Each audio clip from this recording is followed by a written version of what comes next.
for the NCAA tournament is only days away, but March Madness was underway on Saturday. Georgetown muscled its way past Seton Hall, and Providence flew over top-seeded Connecticut. Both seem set now for the big dance, but a win today makes it automatic. Now all eyes are on Madison Square Garden as the Big East tournament champion is crowned.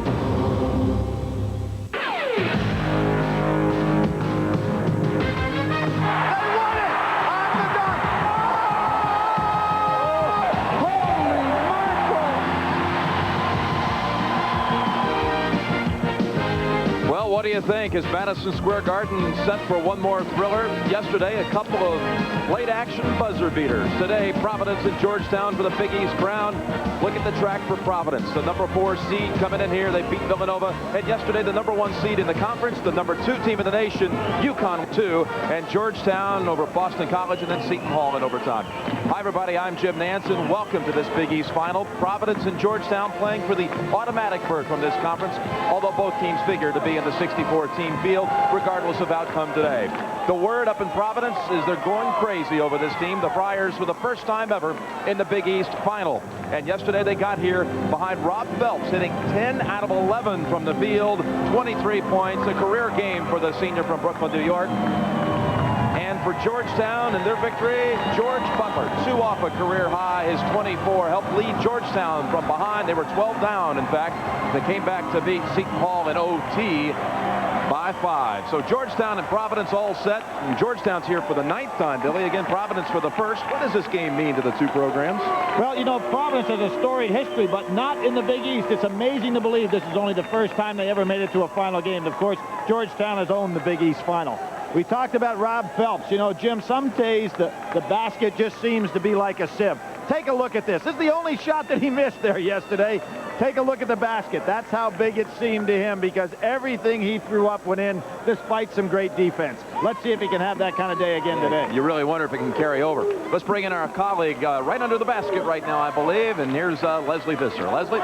Jim, I am for Providence. It's been a busy couple of days for senior center Dickie Simpkins. He had to cover Donyell Marshall yesterday, Othello Harrington today. He said he'll have to be much more physical with Harrington, but he is prepared to do that. For Georgetown, they had some unexpected motivation this week. Celtic legend Red Auerbach addressed the team. He told them to get the ball into the hands of the right player at the end of the game. He also told George Butler to shoot more, which we saw yesterday. So we'll see what happens when we come back with the starting lineups of the Big East Championship right after this.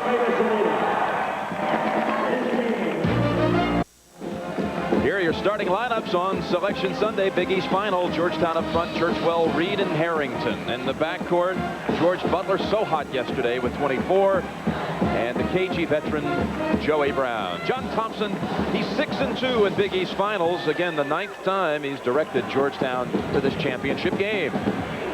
And for Providence, up front, Michael Smith and Eric Williams with Dickie Simpkins, who really held down Donyell Marshall yesterday. In the backcourt, Michael Brown with Abdullah. And Coach Rick Barnes in his 6th year. Providence, 19-9 overall. Georgetown, 18-10. Your officials, Tim Higgins, Jim Burr, and Ted Valentine, and they're ready for action. Georgetown won at home during the season, and Providence won last Monday at home in overtime against the Hoyas. So they split.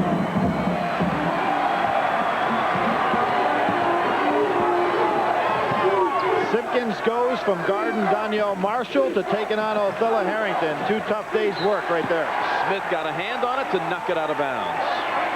We saw a very physical, bruising game in the nightcap yesterday, Seton Hall, Georgetown. Will it be anything like that today? Oh, I think that that's the way Georgetown's going to come out to play. One of the things they'll find, however, this is a veteran, senior-oriented ball club, which means that physically they ought to be able to withstand that pressure. George Butler on the floater, and Georgetown on the board first. Butler is a great slashing offensive player, isn't he, Jim? I mean, he can find those seams and use that upper body strength to get through. Really smooth on the drive. Little flip, and scoring for Michael Smith. Smith had a big game against Georgetown, 16-13. This year, you don't see him go that aggressively for his shot normally. He waits for the game to come to him. Well, he didn't score in the first half of that game against UConn yesterday. Exactly. Now Harrington backing in, turning around, and the rebound Smith. That's what we know he can do. Three straight years he won the rebounding title in this league. First time ever. That's right, when you think all the great centers been in the league. Simpkins, and there he is. Smith underneath, puts it up and in. He's a man possessed, Jim, in those 2 rebounds. Donald Reed is going to have to put a body on him. This is a great matchup, too. Abdullah and Brown. Harrington, they lobbed it right over the top of that defense, and the game's tied at 4. Of course, one of the great advantages Georgetown has with their pressure defense, but in Abdullah, you've got a guard that really negates a lot of pressure. Eric Williams did not have a big day here. Georgetown goes zone. But Eric Williams had 32 points Monday night in that win against Georgetown. He's number 55. Abdullah, not a shooter, does not look for the shot outside. Churchwell on the rebound.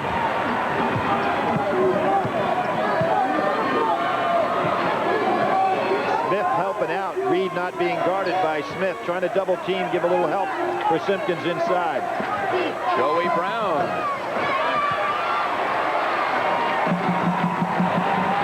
Nice hit ahead.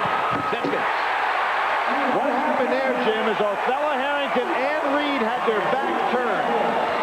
One of those things you never want to do in basketball running down the court. Know where the ball and your man is.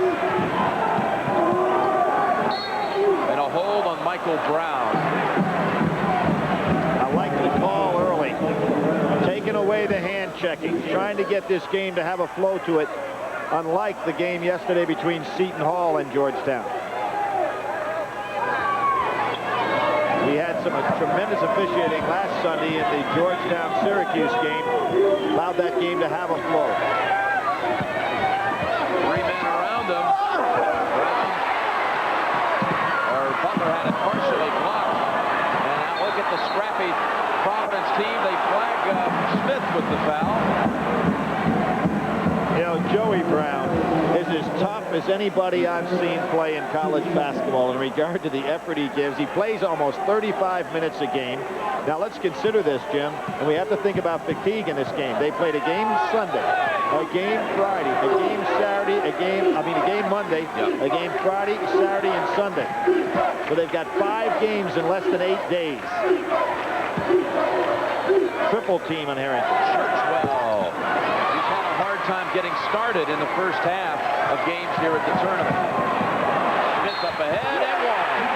Sensational pass by Abdullah. Only way he could thread it through was a bouncer. And what a catch by Smith in traffic.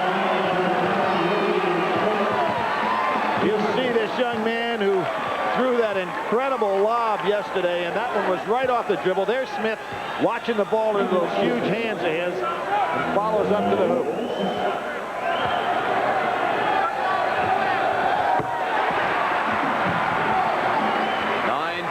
Friars.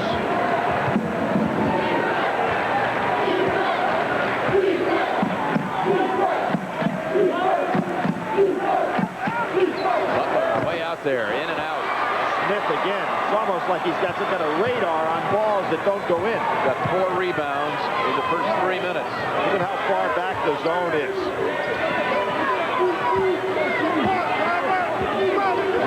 Right now, they're playing a triangle and 2.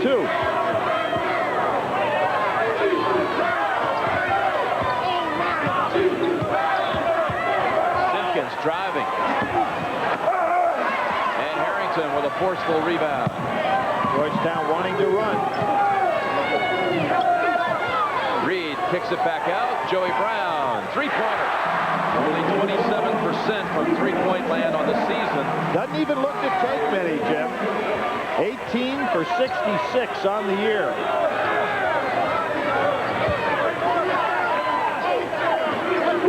Yeah, this defense that we're seeing out here, Jim, is a matchup of sorts. And right now, it has Providence somewhat thrown off as to what they want to run against. Looks, they look like they're setting up 2-on-2. Well, there Eric Williams hits the turnaround jumper. He, too, was scoreless in the first half yesterday and came up big in the second half when Providence shot 70% to shoot down the #1 seed UConn. He was 11 for 22 in that 32-point night last Monday. What do you think about Eric Williams in that game? He went to the line 18 times against the Hoyas. Churchwell driving and putting it up and one. Let's think about that foul. Is that Michael Smith that got called for the block? Because that'd be his second one. It is indeed the second. Now Rick Barnes, with 15 minutes to go in the first half, has to make a decision. And he's going to bring in Rob Phelps. We'll see. Remember, Smith picked up the real cheap foul out front. He gets over, but not in time. Good call by the officials. Michael Smith's going to stay in the game with 2 quick ones. It's going to be Phelps for Brown, huh? Yeah, at first Smith thought for sure he was the one coming out. He walked over to the bench. Now, just as we saw yesterday, remember Donyell Marshall picked up 2 fouls and took away his tremendous shot blocking ability. He had to be much more careful. 3-point play by Churchwell, but Smith going to the bench, 7 points, 5 rebounds, 2 fouls. Friars by 1. Well, certainly was upset Saturday in the college basketball land yesterday. 1, 2, 3, 5, 7, and 8 all out. And you wonder how that'll shake up the seeds. You'll find out tonight first on CBS 6:30. The live exclusive announcement of the pairings and seedings for the 64 teams right here on CBS tonight.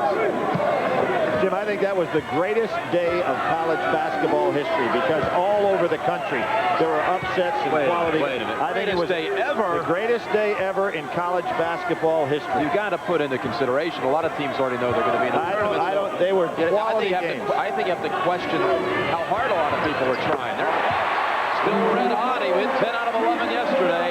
1 for 1 today. That one from 3-point land. Greatest day ever. Yep, greatest day ever in college basketball history. You had every part of the United States had quality basketball going on. Upsets everywhere. Good quality basketball games everywhere. You name another one. I'll make you reach. Harrington comes in. Phelps hit with his first foul. I think, though, you have to take into consideration how much did it mean to an Arkansas? How much did it mean to a UConn? I didn't see anybody laying down. How much did it mean to a Missouri? I didn't see anybody laying down. Simpkins pulls down the board. Boy, Abdullah can push that ball up court. Nice. Simpkins, big step to the hole, and he draws the foul, I believe, on Harrington.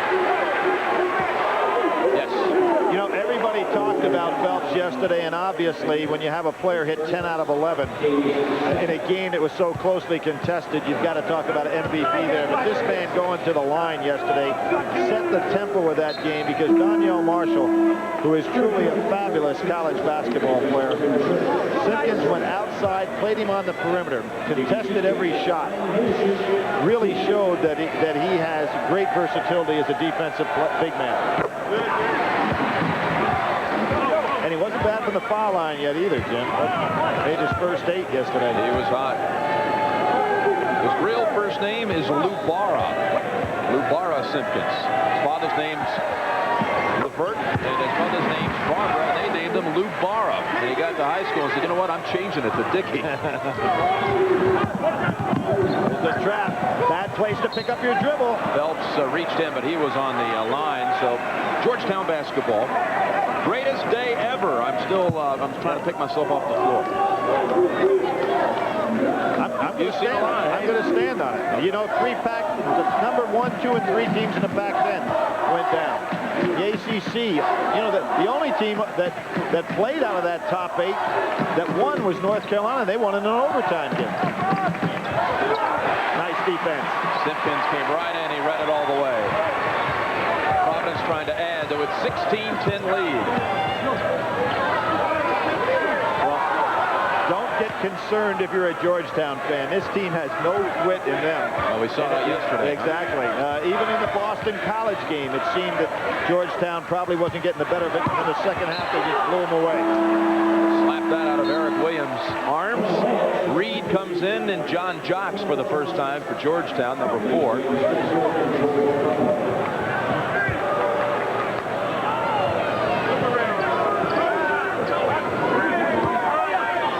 There's that zone again. 2-3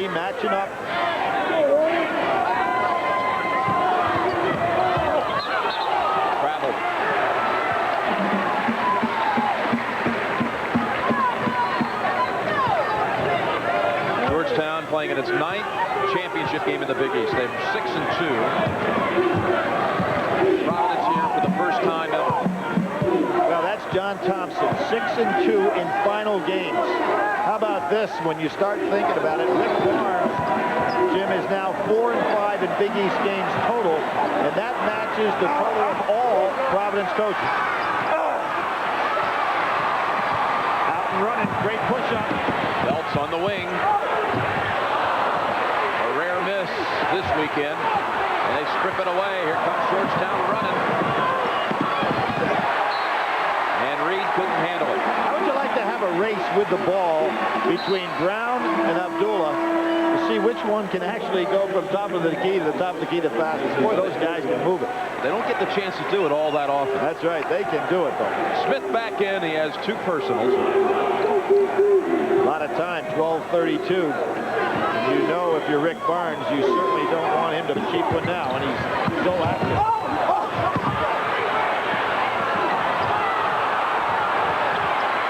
Simpkins. And he had his arm held outside, they say. Well, Dickey just couldn't get up in the air to pass that ball down inside where he had Michael Smith wide open. So first on Churchwell. Churchwell playing in his 126th straight game. He never missed a game. He's a senior. That's 126 straight starts. Most ever appearances in a Big East uniform. Providence with the biggest rebound margin of anybody in the Big East. And that's unusual. That's unusual. Unusual in that he took a 3-pointer. He doesn't shoot that often. I remember a stat line one time by Abdullah where he had, in one game, 10 assists, no turnovers, and no field goal attempts. Exactly. Well, that was only his 42nd 3 of the year. He's 11 now for 42. Right at 26%. He got called on the foul that time. There's a 1-4 setup now. Brown on Abdullah. And he picked up the foul on him. 2 quick ones. Providence in some trouble here. So the second on Abdullah. And that was in the act of shooting. Jim, one of the things that happens when you clear out for a Brown is so strong for a man his size. He can take inside and does a good job penetrating even among big people. You got to play him honest. Joey Brown, another one of the members of that Louisiana connection that John Thompson has. Dwayne Spencer on this team from New Orleans, and there have been others through the years. It has been amazing. The thing, really out of the element. John must have had a good time down there his first trip because he's gone to the well. 11:55 to go first half. Friars by 5. The madness begins with the field of 64. Who's in? Who's not? Find out on the NCAA Basketball Tournament Selection Show tonight on CBS. Back at the Garden, Ralph Dalton, Patrick Ewing, Jim Nance, and Billy Packer. Patrick spent some time in here. He was here at the games yesterday. Stayed last night to put on a little show, and a great victory for the Knicks. And back today to support a man that he has a great deal of love for, and a school that he has a great deal of love for, John Thompson, Mary Fenlon, and people that all helped Patrick mature as an individual to the great individual he is today. Bounce pass by Phelps and rejected by Reed. Might have been one pass too many there, but a great play by Donald Reed. Phelps with that no-look pass. What happened here, Jim, is that one pass too many allowed Reed to get in position. Terrific play. Quick hands of Abdullah, and off the fingers of Smith. Eric Williams will come in for Michael Brown. There's a case where Providence really should have come away with a basket. But good heads-up play by Reed.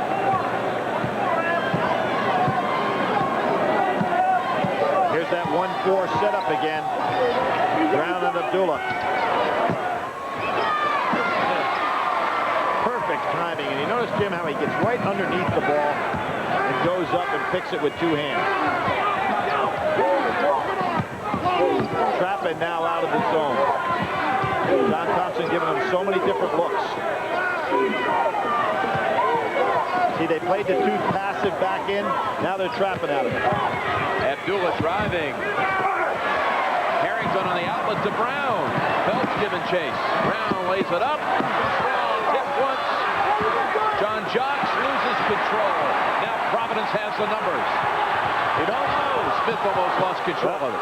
Phelps, I'll take the three, he says. Got it. That was some sequence. The guy that made the play was Phelps, who ran in front of Joey Brown and cut off his angle for the shot. Made it very difficult to lay that up softly. And then hit the three at the other end. Phelps has made 2 threes in this half. Picking up where he left off yesterday. Providence on Monday night against the Hoyas did not make a single three. They were 0-9, and there's a turnover. Joey Brown said his fault. He remembered where Millen was, not where he moved to. Yeah, we got a sub in for the Friars. Austin Crozier has come in, the 6'9" freshman from Los Angeles. Michael Smith will get a breather. There's Crozier inbounding, 44, his first action. Came in the game and opened up Connecticut's defense a little bit because he is a threat from the perimeter. And with his size out front, should be able to throw over the defense. But he looks like he's a little in awe of the day, doesn't he, Jim? Look at this lob up for Simpkins. And he was pushed on the way up. That goes against Butler, his first. And they're not in the shooting situation, only 4 against the Hoyas. Thursday, the tournament gets underway. March Madness officially begins with the first tip at 12:15. Join us right here on CBS. All-day coverage Thursday, Friday, quadruple headers Saturday, and then Sunday at noon it all gets going. 48 games in 4 days starting on Thursday. Right here on CBS. That's the man you want to trap. The freshman out front who's not used to it. Abdullah wide open. Phelps, can he? Got hit after the shot. He'll shoot 3. Nice piece of refereeing there.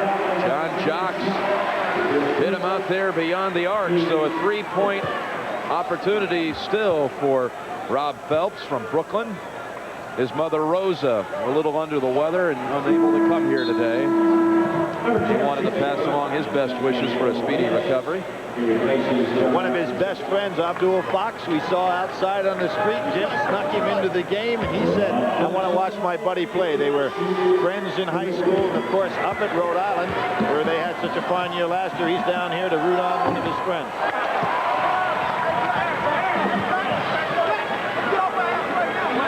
Hard to believe that he was 40% on the season coming in. Look at him this weekend, 12 of 13.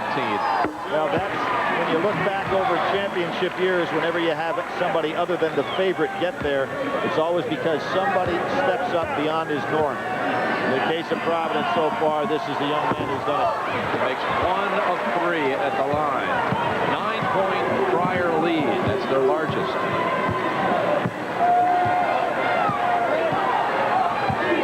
Georgetown has gone 6 minutes without making a shot from the floor.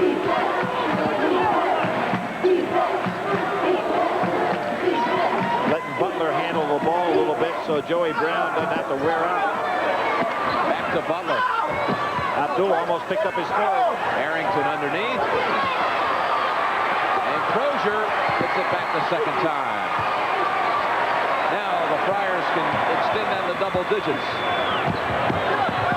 A little bit over anxious on the play. Crozier wide open. Wayne Spencer with the rebound. Jim, what this lead allows Rick Barnes to do is to keep Michael Smith over there on the sidelines for some valuable minutes, but he doesn't have to pick up that third foul. He's getting him up off the ground now to put him in, however. Georgetown, that's goaltender. And that ends that streak without making a field goal that reached nearly 7 minutes. And during that period of time, they were 5 for 17. Here we see the inside play. Butler going up without question. Ball on the way down. Don Reed has returned. And Harrington will sit. Georgetown shows a 1-3-1 look now. John Thompson's run about 4 different defenses so far in this half. It's interesting, I saw where Dean Smith, who won his 800th game yesterday, said he's never run as many different defenses at a guy to try to stop Randolph Childress as he did yesterday in the North Carolina Wake Forest game. Williams in the lane. Soft. He has 4. Again, 32 against the Hoyas last Monday. Churchwell. No goaltending this time on Simpkins. Nice timing. Simpkins at the other end. Reed with position.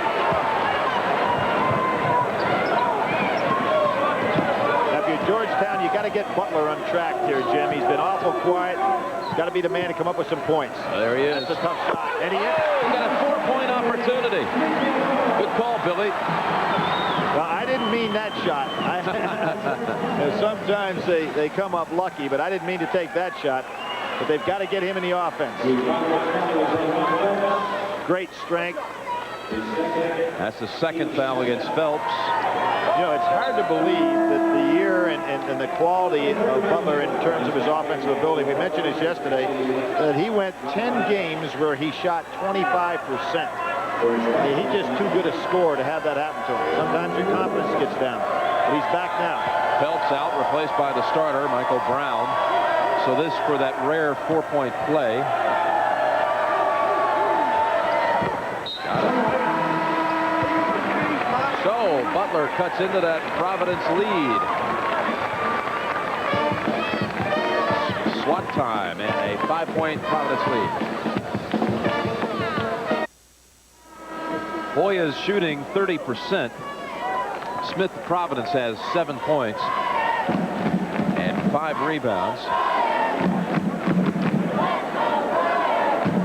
Jim Nance, Billy Packer, Big East final. Providence here for the first time ever. What kind of seed do you think the winner will get out of this game? Well, I'm going to answer your question in a second, Jim. I'm going to throw it back to you. But the thing that's interesting, a week ago today, we had Georgetown playing against Syracuse. Everybody's saying Georgetown on the bubble. They're probably not even going to get in. And they said Providence, if they don't get that game Monday night, they're on the bubble. Now here we are a week later. Both teams obviously going to get in. What do you think? Boy, was he strong to keep going on with it. Reed hacked him on the way up, but Smith just slammed it home. Let's think about something on that play. Smith has got 2 fouls, right? Don't try to block his shot. Try to draw a charge, but great ball handling and a nice job on the inside on the pass. And Smith with those hands is just so strong. Look at Donald Reed is a powerful player. Smith took him right to the basket. Got the 3-point play, too. That's the second foul on Reed. The lead is 8 with just under 7 minutes to go first half. That was really a good look by Eric Williams on the pass down inside, though he knew what the defense was, recognized the hole. Butler. Got hit on the arm. Williams looking for it. Secures it. Eric Williams playing a good, solid game today. As a scorer, was patient yesterday.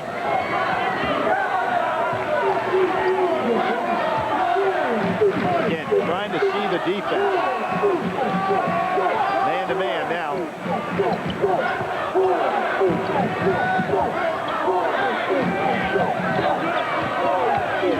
Pick and roll, nothing there. Good defense by Georgetown.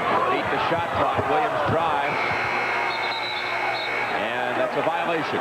Eric Williams cannot believe no call on that drive.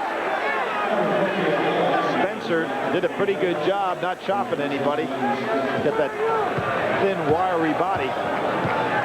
Harrington returns for the Hoyas, in for Spencer. He gets it in the low post. Some pump faking, got that basket. Well, you can't be called for 3 seconds if you're making your move in the low post. Otherwise, if Harrington hadn't had that ball, he was in there for about 5.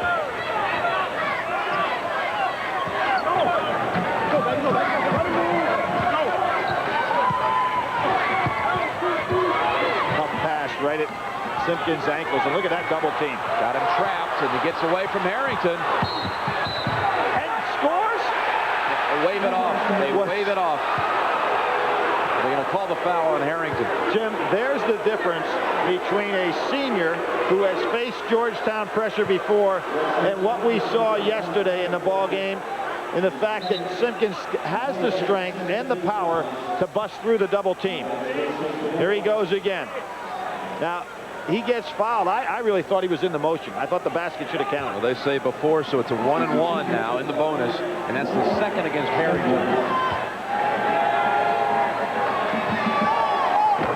Well, he's got beautiful rotation on that foul shot. And doesn't have a great percentage on the year. Right at 70%, but with that looking shot, you'd think he'd be up in the 80s. Gets them both. You think of those two guys inside, Simpkins and Smith, and they both come from that Georgetown area. Simpkins from Fort Washington, Maryland, and Smith, a D.C. kid.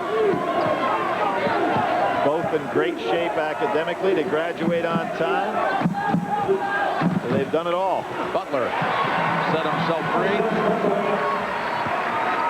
Butler has 10 of Georgetown's 21.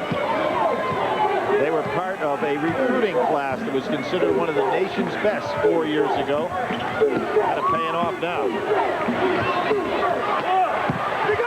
Harrington pulls it down. Well, we've been bragging on Smith's hands. Harrington's aren't bad either. Rest of the team, 20%. That's a much maligned class, senior class at Providence, too. Oh, yeah. Until now.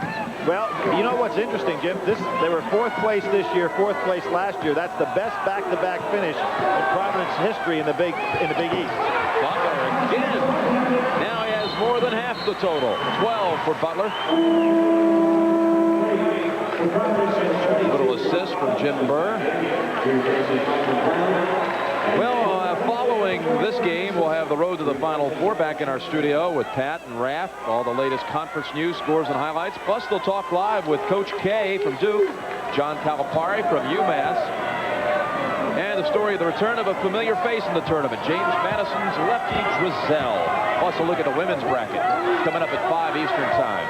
Lefty's had some good success at James Madison, but this is his first trip at that school to the NCAA tournament. That'll make the 3rd different team. He took Davidson to the NCAAs. He took Maryland, and of course now James Madison. Last touch by Smith. Providence's starting guards have not scored, but Providence leads by 4. Pennzoil at the half coming up. We'll get into our halftime rotation with Pat and Raph.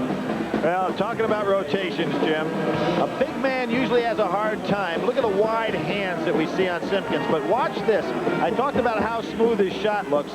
This is absolutely perfect rotation for a shot, whether it be a jumper or a foul shot, and obviously you can see where it went. He has really got the stroke going. Georgetown trails 27-23. Oh, and Providence showed a zone as if they were standing back in a 2-3. As soon as Joey Brown got at the half court, they jumped to man-to-man. Jocks jumper short, and Brown gets the rebound. Providence, an excellent rebounding team. We've mentioned the stat of having the best rebound margin in the league, but every one of their guys do a good job blocking out and going to the ball. I asked you earlier, where do you think the winner will get seeded? I think if Providence wins here, they're looking at about a 5-6 seed in the tournament. Jimmy, you're the expert. I don't know about that. Here's Smith. What I'm anxious to see is how much did yesterday mean to the seedings and who gets in the tournament with all those upsets. Butler and Smith give him a rebound there. Number 8. I think it's going to have less of an effect than you think. Well, maybe because everybody lost that was up there. It equalized it, neutralized it. Again, good interior passing. Providence looking for that open man inside. Hard to weave those kind of passes through, but they're doing a good job with it. You feel a little bit of a letdown today, coming back after the greatest day in the history of basketball? Not at all, not at all. I think hard to follow that up, though. Well, I don't think we can match it, but one of the things that I think it gives us a nice looking lead into the NCAA tournament. Now, 4 on the shot clock. Simpkins, let's see that rotation from there, in and out. Phelps had perfect position, but it took one extra bounce on the rim or he'd have had a putback. Churchwell can't get the first half going this week. Smith again with another rebound. Boy, he moves those feet so well to get under the ball. Butler reached in outside. That'll send Simpkins to the line for a 1-and-1. Jim, we're seeing a lot of solid fundamentals from the Providence players. That last pass, thrown on the bounce pass, kind of low, but what made it so good is Simpkins sat right down. Instead of standing tall, he was sitting down and was able to pick it up and then turn right on his defensive player. And then back for the Friars, Austin Crozier for Michael Smith. And the reason for that, with 1:59 to go, you got a 4-point lead and maybe be able to extend it. You don't want that third foul on Smith in the last minute and 59 seconds. Here's a 1-and-1. Smith has got 10 points, 9 rebounds. Almost a double-double in the first half.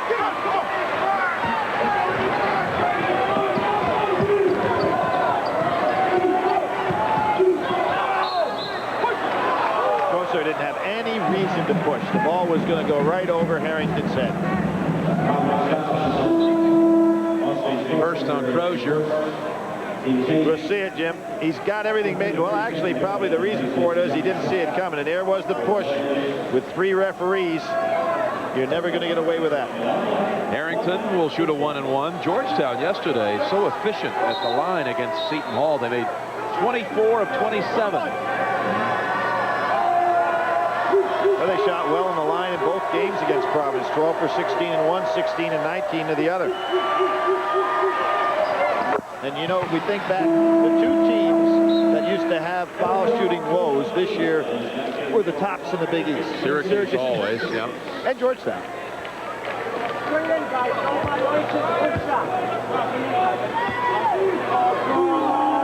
Funny, all those years they used to say to Boeheim, you don't know how to coach free throw shooters. Now, you know, now his team's #1. I don't hear anybody saying, what has Jim changed?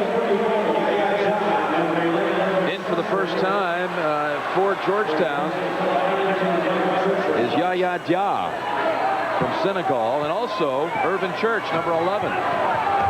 Ooh, very close to the 3rd foul on Abdullah. We see that 2-3 zone, kind of standing back in there now, not trapping. Crozier, Church reached in, knocked it out of bounds. This very similar to yesterday's form, where Seton Hall kind of led and threatened to maybe break it open a little bit. And Georgetown, next thing you know, you look up, they're down only 2. Well, go back to the BC game. You know, you really felt that BC was the team that would come out in the second half, the way it was played, but didn't happen. Under 10 on the shot clock. Phelps. Brown right back up and in. At 7 seconds on the clock, almost as good as a pass.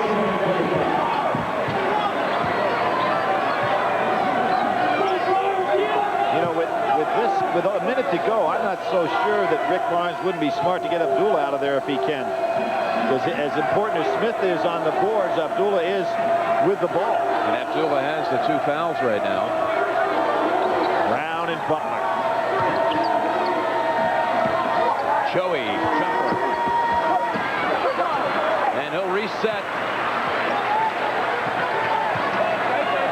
On a new 35, of course. There's an 11-second difference here on the 2 clocks. Joey Brown just beeline to the ball to get that rebound. Beat Rod Phelps. See Providence hanging back in there. Be satisfied to go in at worst 2 up. Butler.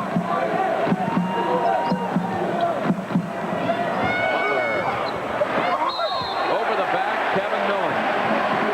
That'll put Providence on the line at the other end to shoot a 1-and-1. John Thompson looks at Millen and said, you know, you're a smarter player than that. There was no chance whatsoever for him to grab that rebound. Let's see, here comes Abdullah out of the game, Jim. That's exactly what Rick Barnes was thinking. They bring in Maciek Zielinski, 6'7" junior from Poland. So Rick Barnes dodged the bullet there in that first half. He had his two critical players in somewhat foul trouble with 2 fouls early on both. Now they can sit down. 15 seconds to go, first half. Sub in for the Friars. Simpkins will come in to shore up the defense on that last first half possession for the Hoyas. Kind of interesting with Eric Williams. You know, he only had 11 starts this year coming into this game, and he ends up the #7 scorer in the Big East. And next year, you can expect him to be a guy who put a lot of points on the board. #1 scorer on this team. Their #2 scorer, Franklin Western, out for the 7th straight game with an ankle sprain. And I talked to him before the game, and Western is expected to come back for the NCAAs. Well, he's had shoulder problems. Missed 4 games this year. This is his 5th. Shoulder problems and ankle problems. Churchwell.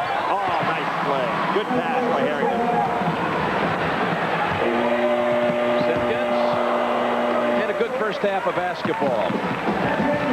That's the end of the first half with the score. Providence 31 and Georgetown 27. Pat O'Brien and Bill Raftery will be along with Pennzoil at the half after this word and a message from your local station.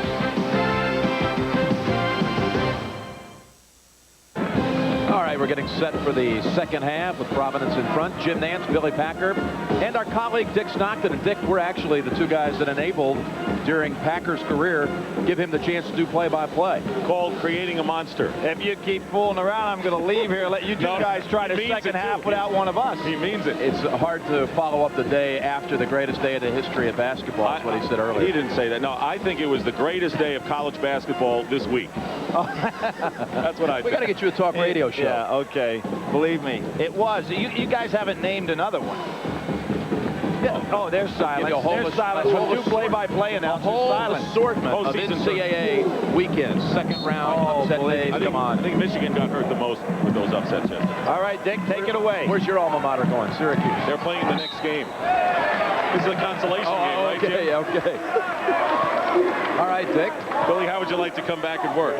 No, I think you're doing a good job. Go ahead. I like you and Al. Where's Al now when we need him? You'll be with him next week, I understand. That's right. He had a great day today with Glenn Robinson. There's one of the top teams that won. Of course, he didn't play yesterday, but Glenn Robinson, I understand, with 49 today. Sensational performer. And a big deal for Gene Katie's club winning the Big Ten outright. Does Purdue get a #1 seed? I think they do now. I think with what happened yesterday, I think they do. I think Michigan got hurt more than any other club. Drop back to a 3, maybe? Yeah, I think so. All right, Williams with the 2 free throws for Providence. And almost a turnover, but Georgetown retains. Jim, you look at this game, seems to be played very smoothly in the fact that both of these teams are just shooting 33%. You have a couple of guys that have come up offensively, and the rest of the teams are going to sleep, but it's a pretty nice game when you consider that bad a shooting percentage. Harrington inside. He has 8 points. And again, Georgetown not able to put any pressure whatsoever on Providence because this young man right here, #4, Abdullah, just eliminates pressure.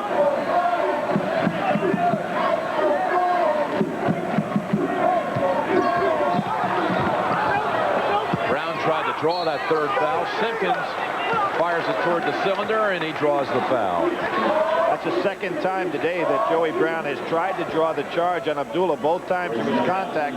Great no calls by the officials. They're establishing a real nice pace in this game. That's a 3rd on Reed. That'll send Simpkins to the line for a couple. Did you get to hear Billy with Al while we were over at the Olympics at all? Entertaining. In fact, I heard them before I left and after I came back. It was a great show, and I like the fact that they wore sweaters. That was the big thing, I think. Do you like that, Bill? You know, you guys are getting out of control here. Oh, yeah. But you'll still pick the player of the game, Bill, okay? Even though I'm only here a short time.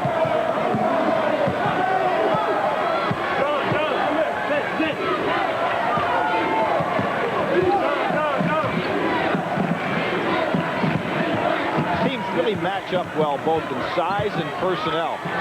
Whether they're playing man-to-man or zone. There's a double-double now for Smith. His 10th rebound. Ahead to Simpkins. Nice drive.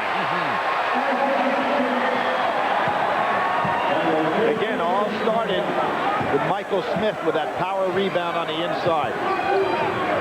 I asked him what makes him such a good rebounder. You kind of expect to hear that anticipation answer. Harrington in and out. There he is again. He really didn't have the best of position to get that rebound and still fought his way in there. I said, what makes you such a great rebounder? And he said, number one, it's desire. I would agree. He wants the ball. Look at him right here. He did not have the best of positions and then shows you that strength. Butler rejected by Smith. We're talking about a guy who dodged bullets in the first half by not picking up that third foul. Makes him be able to stay aggressive in the second half. Took Butler. Dick Stockton, thank you for joining us. We'll look forward to hearing you in the tournament. Likewise, guys. John Thompson's been hit with a technical. We'll be right back.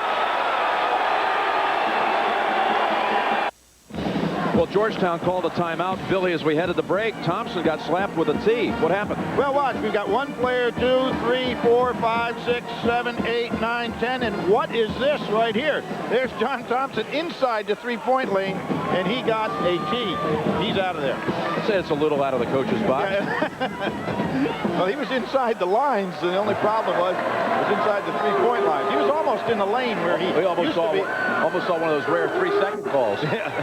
Of course, he was very effective in the lane when he was at Providence. Led them to NIT championship in Madison Square Garden in college. Michael Brown buries a couple. In fact, Thompson is still number 3 on the all-time rebounding list at Providence. Right behind him is Michael Smith, who will inbound.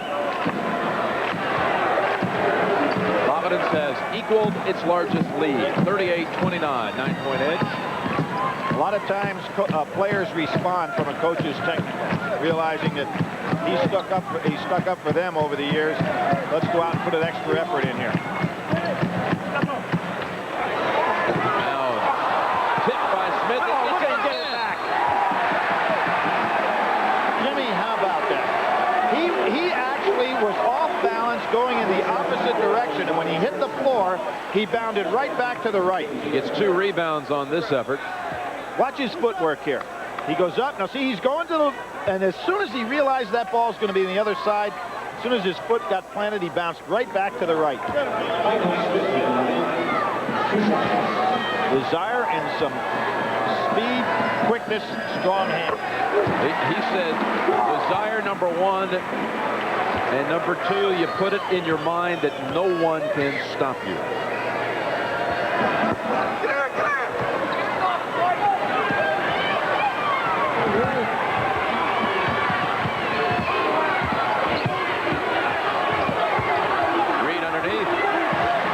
Scores a minute ago. Cal Irvine shaking up some trouble out there in the Big West, huh? Let me throw one at you. In the RPI index, they're 270.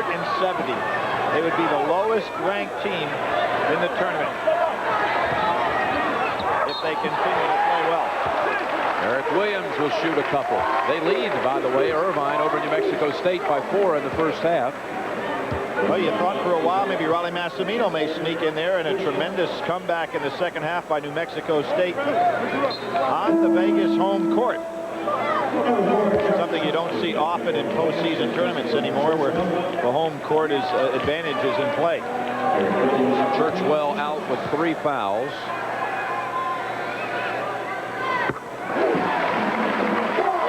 Still call this St. John's home court, though, wouldn't you? Yeah. You don't think of that, though, do you, right off the bat? You really don't. I mean, they play on 2 different courts, whereas in the case of UNLV, that's Thomas and Mack, their only home court.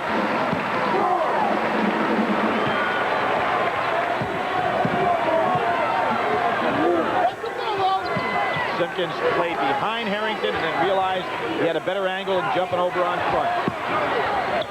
Jocks, 3-pointer. Good shot. John Jocks.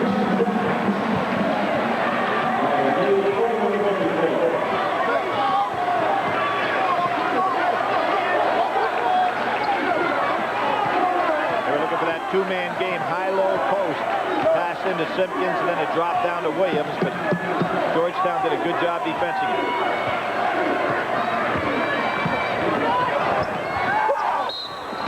Smith push underneath. But the He shouldn't be shooting. He actually passed the ball. Let's see what happens. I don't think he should be on that line. That was on Harrington, and that's number 4 on Othella Harrington. Huge play. 16:38 remaining in this game. And Jim, now watch it. Abdullah's going to drive. You know he's not going to shoot the ball. Harrington should have played for the pass as opposed to anticipating that Abdullah was going to put the ball up.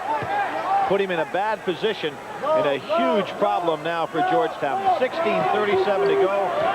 Their ace scorer has been the inside man in this tournament so far on the bench. He's going to have to stay there a while. They've already committed 5 fouls in this half. Providence hasn't had one. Abdullah looked like There's a shocker. Looked like he thought about passing it right in mid-shot. Afterthought. His first 2. Joey Brown going the other way. And there's the case where Joey Brown tried to draw charges on Abdullah twice. They weren't called. That time, Joey couldn't pull back. Abdullah stays right with him and moves his feet. At position. You don't have to give up any time or distance for a man that's dribbling the ball. If you beat him to the spot, it's yours.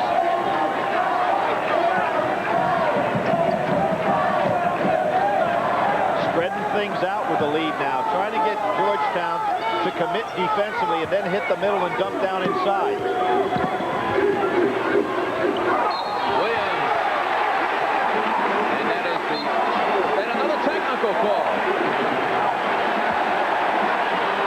What's happening right here? The experience of Providence is starting to wear on Georgetown mentally a little bit. Eric Williams held his cool. Georgetown players did not. John just stands and stares, kind of like the John Chaney impersonation of a few years ago. Personal was on Don Reed, the technical on Joey Brown. So we've got 2 and 1 more. No.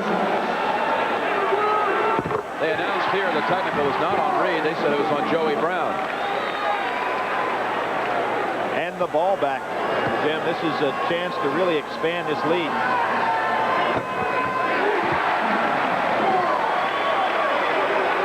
Now you've got the technical and then the ball back. They take Reed out and they bring in Yaya Dia.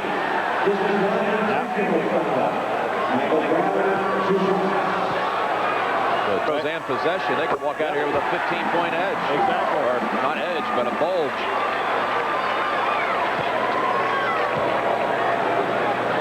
Reed has 4 fouls, 4 on Harrington. They had the dead ball situation on that technical. So now an opportunity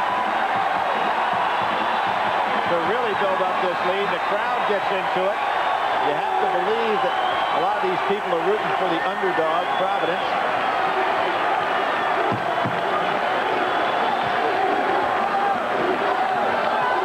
Spreading things out. They're getting a lot of spacing in their offense now to try to be able to hit inside and dump down.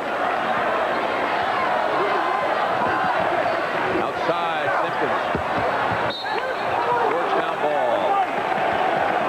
What Georgetown is not doing, though, they're not fighting for the bait right here by going out and just attacking because they realize how adept Providence is at hitting and getting good passing inside.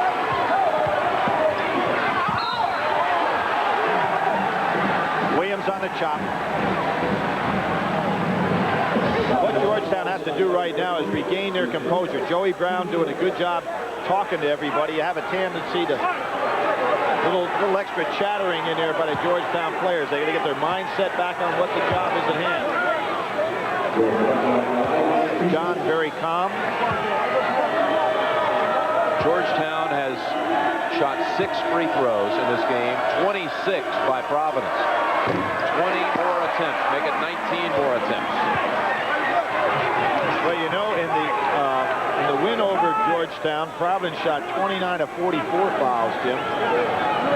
Georgetown only 12 of 16, so there was a huge difference in that ball game. And that was again the one where Williams went to the line 18 times.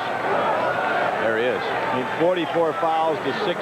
That almost seems like a Unbelievable. Williams has to go out. He has a little cut on his right forearm. Selection Sunday right here on CBS tonight. 6:30 live exclusive first announcement of the pairings, the seedings, the brackets for this year's March Madness. We begin the road to Charlotte. What a host city that will be too. Jimmy, you talk about these postseason tournaments and what do they mean? It's kind of interesting. The guy with the best postseason record, coaching-wise, is Pete Gillen. He went in this year 15-2. John Thompson ranks 4th on that list at 25-7. You got Speedy Morrison between him, along with Ben Joel down at Southern. And all 3 of those guys out of the tournament, at least through the postseason tournament.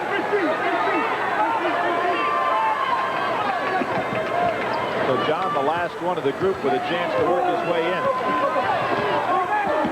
Simpkins. Hot shot. Abdullah can find the open man, can he? They got their largest lead now. 14-point lead. 14:40 to go. John with some good instructions. He doesn't want to try to get it all back at once. Strip on the jump shot.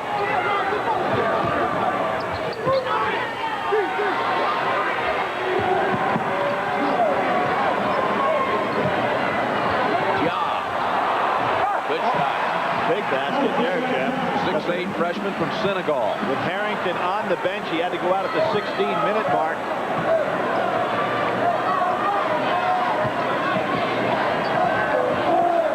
Michael Smith may want to take the inexperienced player. Oh, and another job. 2 big plays by Doc. It's only the 5th turnover by Providence today. Jocks see it, one earlier, not this time.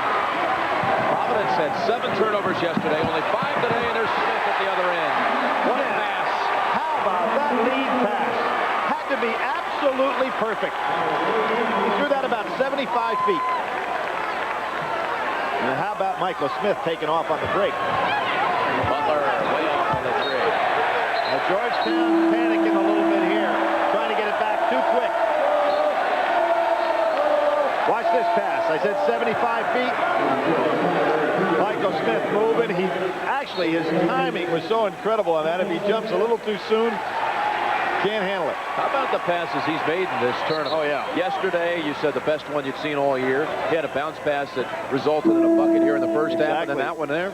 Off the dribble, perfect. Well, he's got the best turnover assist ratio in the Big East. Number 1 in the Big East in assists. That's right. Top 10 in the nation, in fact. 6th overall, that is. There's Church in for Georgetown. Jocks out. I like this combination of players that Providence has. I mean, for the NCAAs, looking ahead. Without question. With those 3 guys inside, Simpkins, Williams, Smith. Well, how often we've seen senior leadership be a factor in the NCAA tournament. Butler. Talking a little bit to Brown, isn't he? Gives him 16. And this team comes in, Jim, with 7 straight wins. The last team to beat this club is Connecticut. Look at that move. Blocked by Butler. Well, he got an arm. He knows it. That was some dribbling move by Williams. Now Rick Barnes starting to rest Simpkins and Smith, even if so briefly, does get him off the floor. Abdullah, 7 assists today, 1 turnover. Gotta love that ratio. Oh, boy. Like you were talking about. Well, he's almost at 2.5 to 1. On a team and in a league that presses their guards a lot, and he's on a team where he's got the ball in his hands all the time. Eric Williams is 9 for 9 from the line. Grew up in Newark, New Jersey. Went through a couple of junior colleges, first Burlington, and then Vincennes out in Indiana. And I asked him, how did you decide on going to Providence? He said, my mother made the decision. All along, I told her she gets to make the call. She said, Providence. Well, for Providence's sake, it was a good one because he is exactly what they needed, particularly with Franklin Lester now.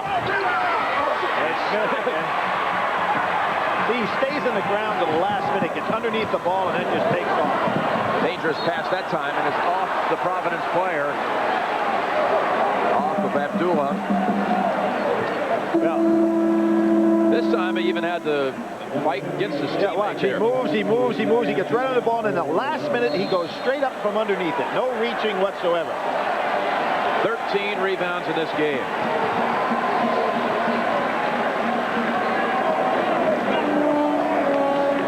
Harrington's back in for Georgetown. Oh, they've got a technical foul called against Abdullah. Now, that will also count as a personal, so that'll be his third. May have happened over there when Joey Brown. A loose ball. He got tangled with Joey Brown. Joey Brown, and really Michael Smith put Abdullah at a disadvantage when he handed the ball back to him, and then Joey Brown was kind of straddling him. Abdullah reacted. Not a wise play. Georgetown down 11 with the ball. Remember, they were down 12 yesterday at this point. Here we'll see the situation. Here's what we're talking about. Now watch this. Joey Brown gets over him and straddles him. Abdullah tries to get up. Brown gives him a little conversation. Abdullah stays right with him, and then it was right after this that the technical was called. Three-pointer, big shot. Nice following of the shot by Butler. Brown underneath. Smooth. Joey Brown working the baseline. You smell a comeback? Yes, indeed. They've already cut it to 9. They were down 14. Butler really aggressive inside on Williams. Williams got about 3 inches on him.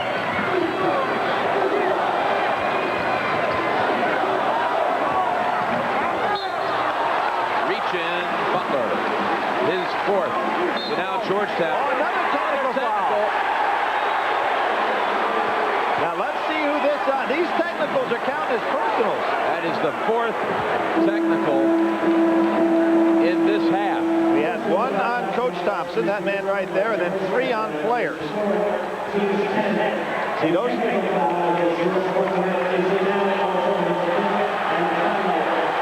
That's against Butler, and that will foul him out. Exactly, Jim. See, a technical also counts as a personal. So he commits the foul, which is his 4th, then gets a technical foul, and it also counts against him in a dead ball situation as his 5th. So Georgetown now has Othello Harrington on the bench with 4, and Butler, their top scorer, out with 5.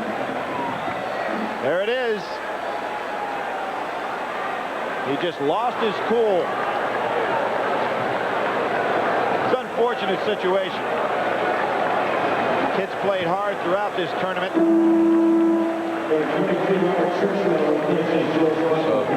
The backs are to the wall now as Georgetown. We'll see 2 shots for the personal, 2 shots for the technical, and the ball out of bounds. The second time that Providence has had this situation in this half.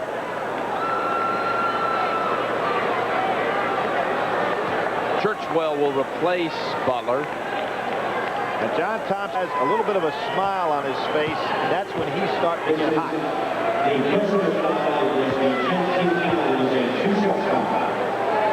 So Williams, that's his first miss after 10 straight. Butler, that's a big loss. It really is. When John gets quiet, that's when he is most disturbed. Well, unable to take advantage of those 2. I think these are real important for Providence to make, Jim, because the momentum then would swing back to Georgetown in terms of they dodged one.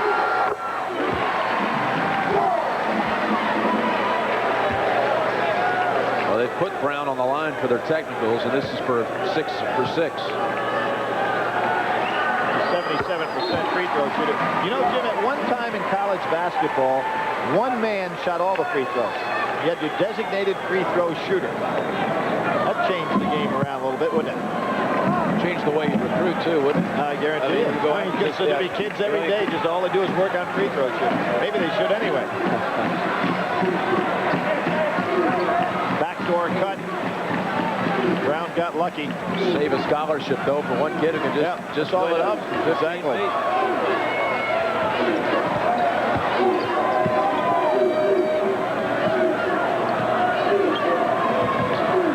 Brown. That shot, he had to adjust the shot a little bit. Church had a hand in his face. Now Butler's fouled out. Harrington and Reed for the Hoyas each have 4. Harrington back in there with 4 fouls. And a good move. Good move. Now, this is a nice move by John Thompson, too. He said, hey, wait a second. I'm down 11 points at the time. No sense saving him. I can't afford to go any further back.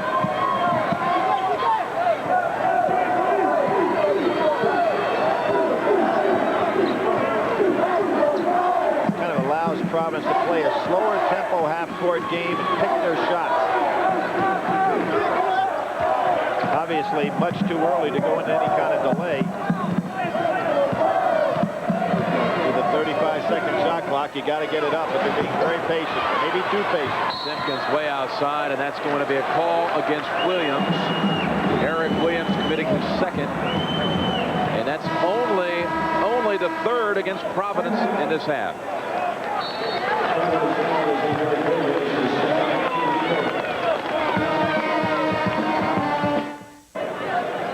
Back in Madison Square Garden, where both these teams could be cited for technical merit. Well, in a couple of hours, all the questions will be answered. Will the Big Ten get 7? Will the ACC get 6?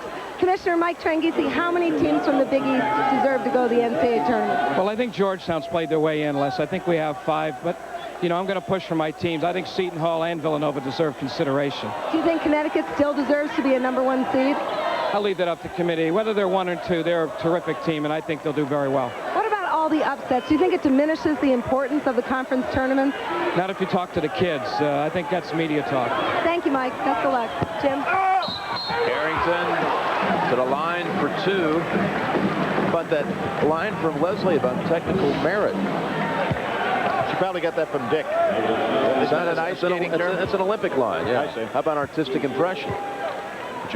Would you give good marks for that? Well, I watched Saturday Night Live last night. I thought Nancy Kerrigan was great, but Mr. Basketball there was even better. What's that fellow's name that does the basketball? Chris Farley? Chris Farley, he was tremendous. I mean, the guy can really ice skate. I couldn't believe he was great on skates. Yeah. Almost Olympic quality.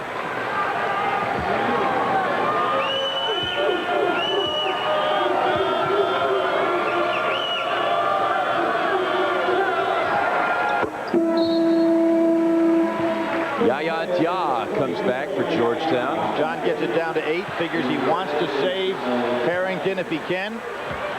Make his little push on defense. With Butler out, he needs that score back in here, but he'll go a couple of minutes without him.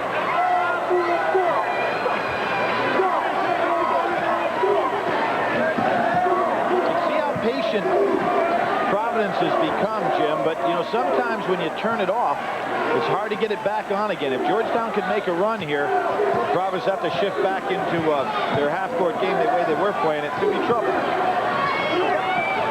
Dula. Second time. They have scored only 10 of their 26 in this half from the field. 16 free throws in this half made by the Friars.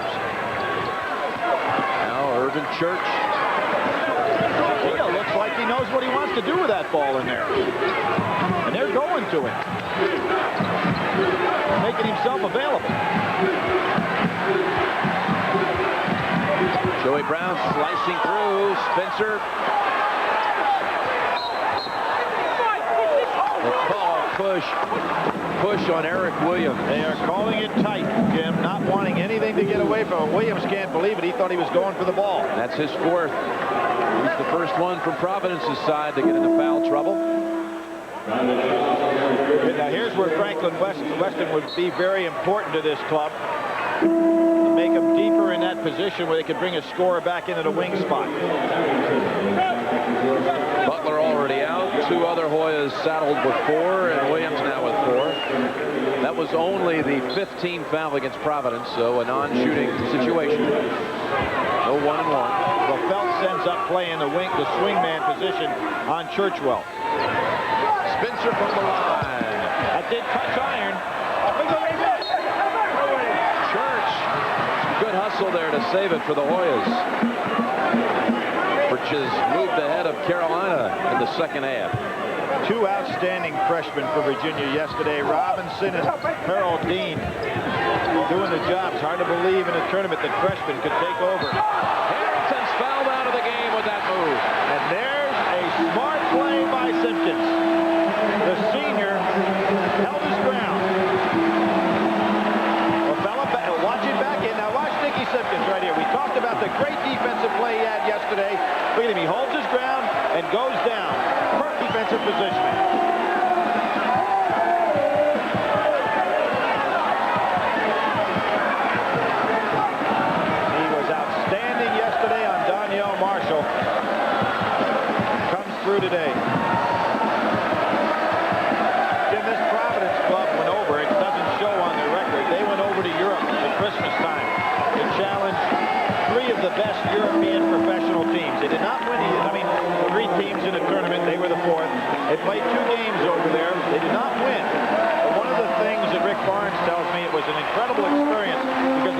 hostile nature of the European basketball against more mature players. They've come back now, and I think, particularly in the case of Simpkins, he gained a great deal of experience on that trip. It was Paris over Christmas. Right. Well, they just barely got that ball across in time. Phelps over to Simpkins. Nice patience. Team's playing very smart basketball right now. Bounce pass by Abdul. Simpkins scores. Double pump. Unbelievable assist, Bill. Yes, it really was. Again, off the dribble. He sees the court so well. We talk about Jason Kidd being a great passer in college basketball. He has that same talent. Butler, not Butler, Brown, and a rebound by Smith. Look out. There's Brown at the other end. Michael Brown. Here comes Joey. And Michael Brown a little too close. Jim, here he is. Look at the court. Boom. Perfect pass. Threads the needle. Then Simpkins double pumps it as he comes across. You know, on that ball that he throws off the dribble like that, whether he throws the bounce pass or just the one-hander to a man on the wing, it's so easy to catch the way he throws it. Comes up perfectly off the ground. Has to receive strong all-tournament consideration. Without question. And he sets the stage for everything they do in the half court. Georgetown trails by 12. They've lost 2 starters to fouls, Butler and Harrington.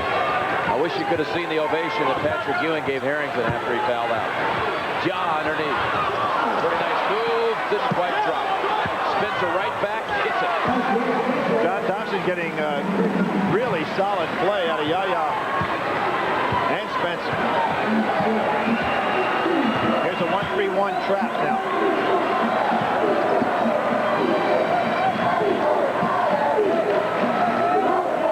Didn't win 6 of these championships without not knowing what he's doing. Nice. There's a pass. Brown over to Smith. And Spencer. Again, one of the things that's so interesting about the big players from Providence is how they sit down on those bounce passes so they don't hit them down around the ankles. They sit right down there and make the catch. Make that last foul call against Ja. It'll send Smith to the line. 13 points, 14 rebounds. He actually had 26 boards in a game against Syracuse this year, the all-time league record, shattering Danny Shea's mark of 23 in a game. He still didn't touch Marvin Barnes' all-time record at Providence, who's their all-time leading rebounder. Of course, before the days of the Big East. Timeout on the floor. 12-point lead. CBS Sports coverage will continue after this message and a word from your local station.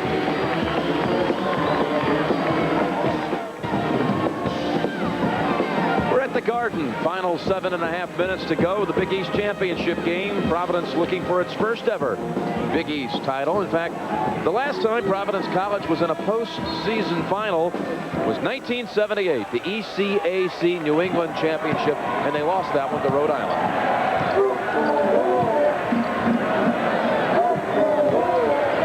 Jocks. Ja giving him some good minutes off the bench. What a move with the left hand. Better believe it, Jim. He has done it on both ends of the floor.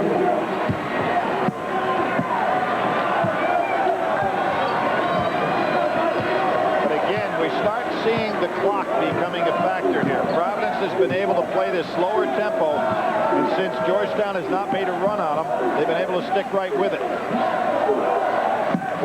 Trying to pick them apart here.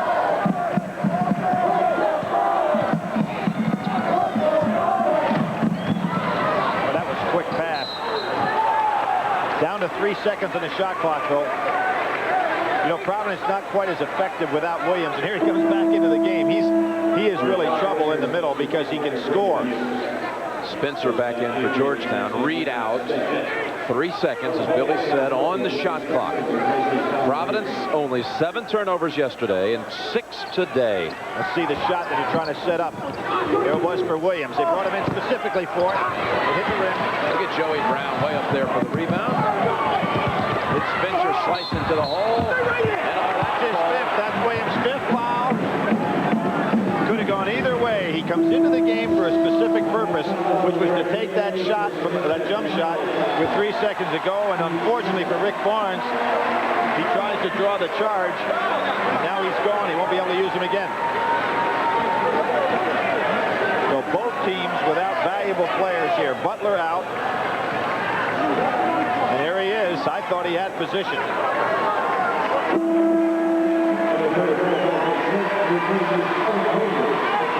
So Eric Williams fouls out. I was excited about playing in the NCAA tournament. He told me March Madness was something I always wanted to go to. I watched it for years and said I want to be there one day. We'll find out later tonight where Providence is going in the NCAA field.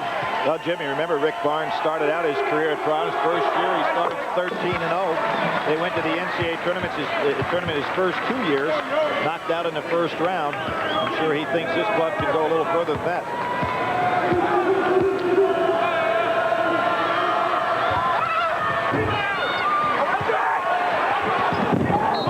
Oh, back to Georgetown.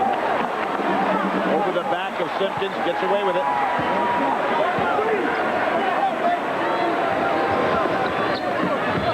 Georgetown's going to keep coming after him.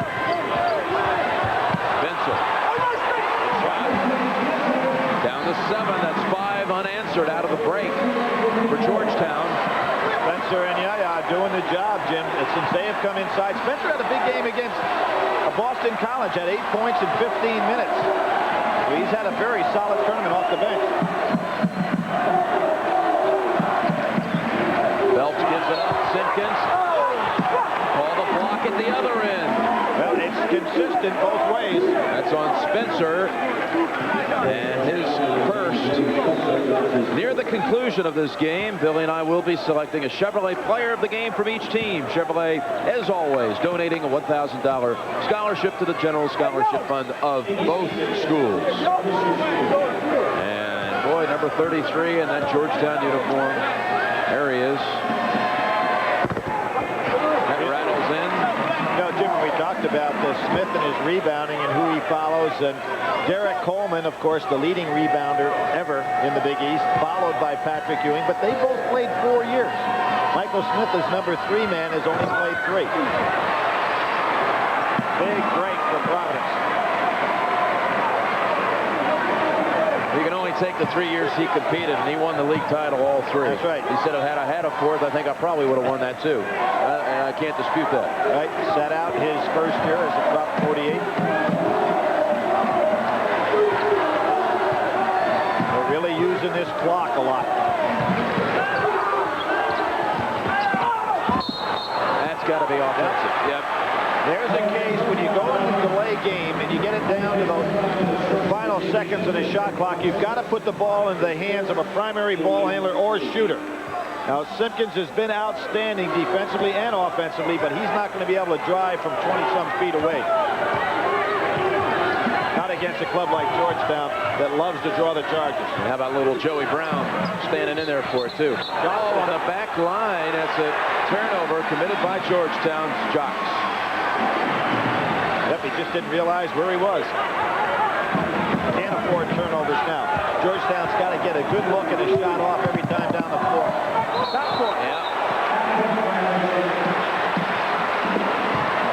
I see Providence losing a little concentration. A lot of time, Jim, has gone by where they've had a nice working margin lead and haven't been able to extend it. Lead is 8 with 5 minutes remaining, 5 and change. How about the fact Georgetown looking to go inside with Harrington out of the ball game? Push from behind on Simpkins. The double low post has been effective for John Thompson. I think Barnes senses some complacency here. A little swing and momentum, and they've called a timeout. 62-54, Providence looking for its first ever Big East crown. See if you can get it. Billy, watch the concentration in the Hoya huddle.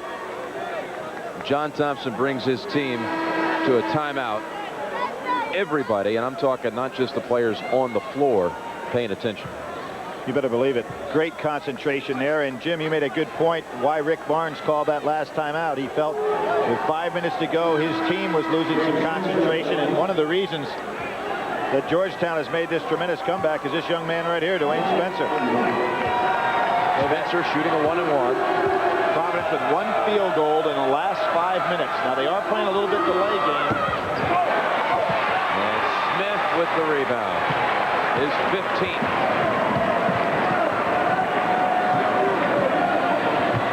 They've done now, they're getting out of the delay. See, they went back to their aggressive half court, feeling the delay was taking away something from their attitude. Simpkins, no goaltending call, and Providence maintains. That was Daya who blocked that one. Hey, he and Spencer have really done a job.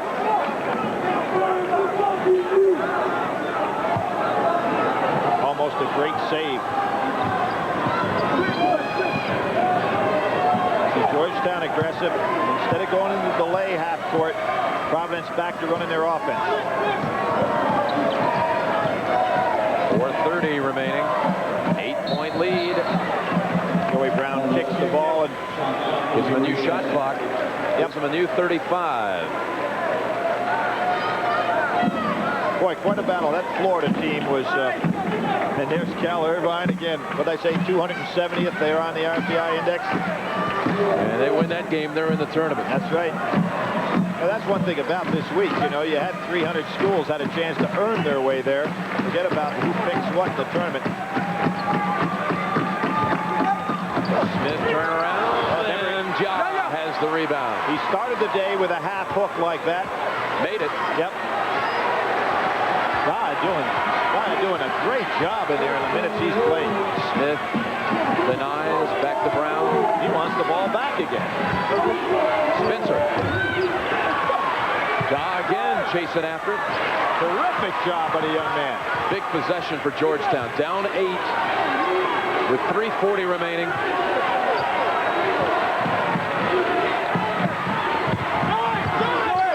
Joey Brown, look at that play. Oh, tough break for Joey Brown. That really ball was in and out, yeah.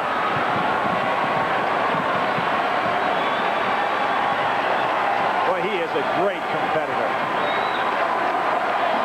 Has he been out of the game today, Jim? I don't think so, Joey Brown. He's played the whole way. Oh, there was the backdoor cut. Simpkins finds Phelps. Phelps missing off of Georgetown. Another 35. Joey Brown, one of the all-time great competitors in this league or any other, puts it up. How did that not go in? That was in and started to go down. Defy the law of gravity there. Georgetown take timeout. That leaves the Hoyas with only 1. About 3 minutes remaining. And it's still 62-54. With 3 minutes to go and the Friars up by 8, the arrow belongs to Georgetown. Hoyas with 1 timeout. Jim, we talked about this with Providence's first chance to win a championship in a Big East tournament. We talked about John Thompson winning 6 of them, but he won 6 in a row. There's a push out of bounds. You know, the first 6 he was in, he won them all. Lost his last 2. Oh, the first 6 Big East finals. Yeah, first 6 Big East finals. Including the first one back in 1980. 1980. That's the 4th on Churchwell. Billy, 12 o'clock Thursday. Where are you going to be? March Madness gets underway. Wherever they put me. Nassau Coliseum. Who's headed there? Number 1 seed in the East. Yeah, I don't know after yesterday. I'm going to still UConn, Carolina. I'm going to say UConn. I'll stick with the pick even after the day. Things start getting tight on those benches right now, and you can see Providence, even with a nice working margin here, still saying, can it really be true? They could be the Big East champs. They have outscored the Hoyas, Billy, by 19 at the line. Officials in this game have refereed almost like it's a different sport than the Seton Hall Georgetown game of yesterday. This had a major effect on how the game was played as well. That's the 3rd on Michael Brown. And they're in the double bonus now the rest of the way. 2 for Joey Brown. for Michael Smith. And obviously, all of these free throws critical. If Georgetown's going to make a late run, they're going to have to turn over it on defense a little bit and cannot afford to miss any shots when the clock is stopped. Look at the disparity in free throws. Attempted and made. 17 more made by the Friars after the 2 by Brown. Here's Lamont Morgan in, the 6'3" senior from Washington, D.C., number 34 for the Hoyas. John Thompson pressing all over the floor, but again, negating the press. This man right here.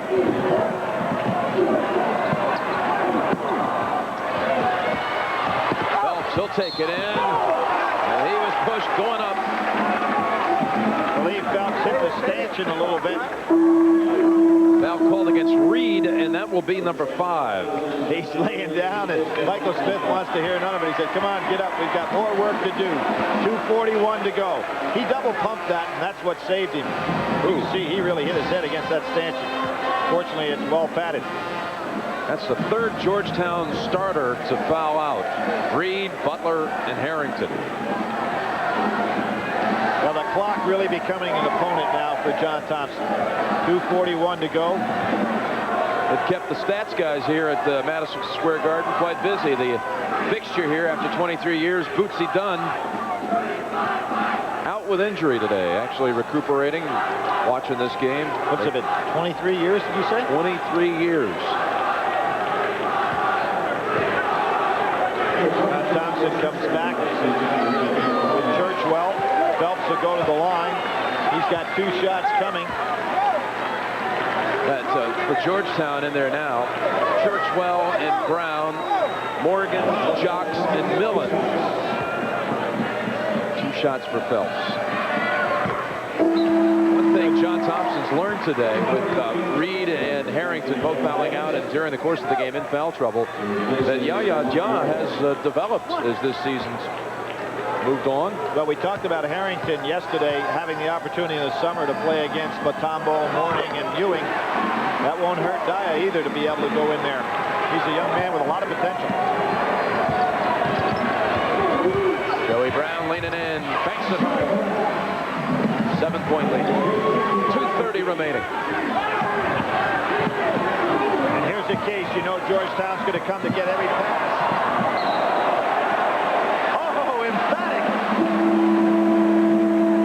Some people jumping in the air, including Jim Burr. I think he had the best vertical leap of anybody out there. It's about 7 inches he came up off that ground. More than that. You'll see it right here. Now, one of the things that Providence will have to do and can afford to do, Jim, is to throw the ball long against that press.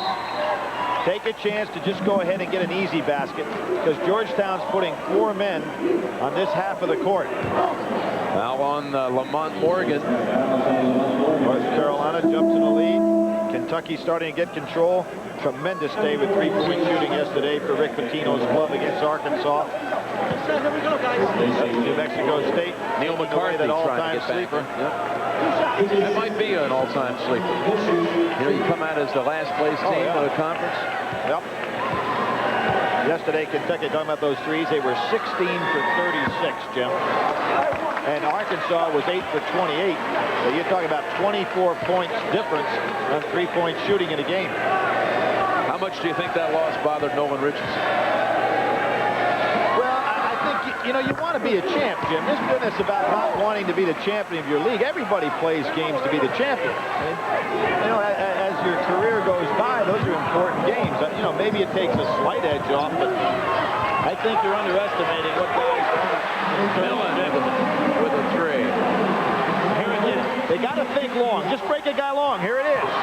Phelps with Spencer racing after him. 2. And that's 2. They call it. Yep, that's the play we were talking about yesterday. It's got to be called.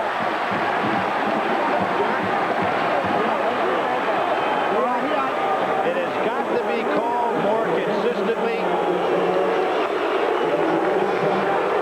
And you know what? Phelps knew when he crossed half court that they were chasing him down. Took a lot of guts to go in there the way he did. First it was Spencer, and then Jocks is the one who really hit him. He knows they're coming. Here comes Jocks. I'd throw a guy out of the game on that. Forget about just intentional. That was a flagrant foul. Watch how he comes after his head. He's not even after the ball. There's just no place for that in basketball.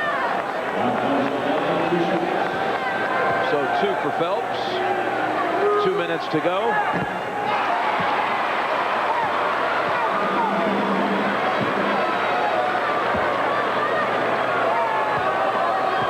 Jocks came over and nice gesture. Yeah, well, I don't buy the gesture, Jim. You go ahead and take a guy's head off and then go over and say, hey, you know, I hope you're all right. I mean, the intent for the foul in the first place is what needed a gesture. Well, the amazing thing is still you see that kind of thing happen and they don't call it a breakaway. All the time. Oh, good hustle. Abdullah gets it over to Brown to save it. Georgetown has it. 6 down with 1:50 remaining. What the Providence players have to understand is Georgetown is now playing kamikaze defense. When they do that, you have got to give the ball to the first open man you see. Don't challenge the defense. There will be somebody open and wide open.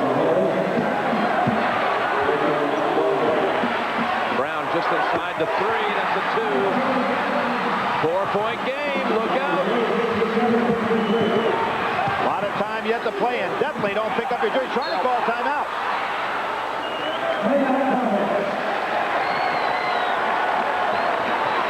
And a timeout called by Providence.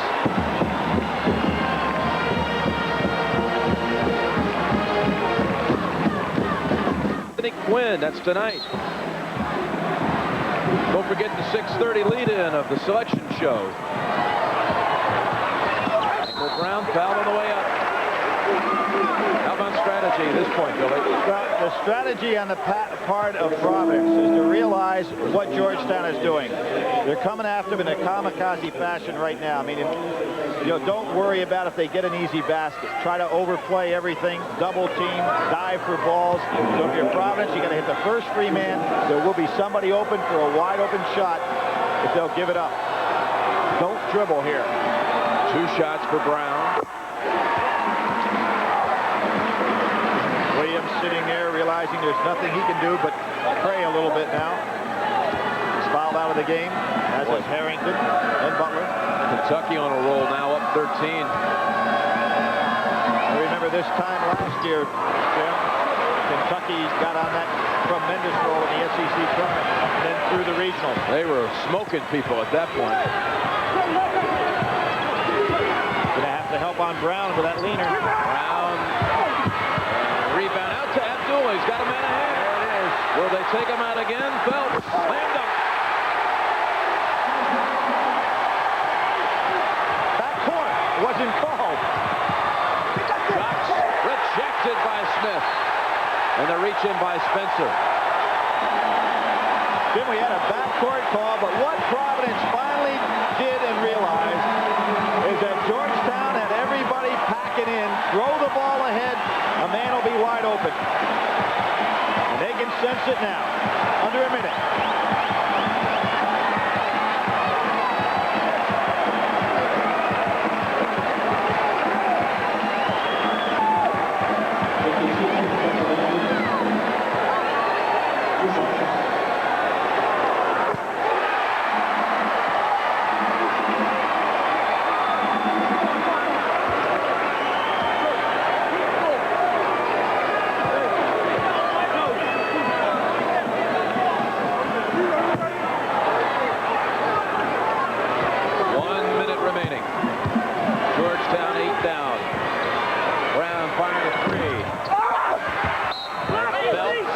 It out of bounds.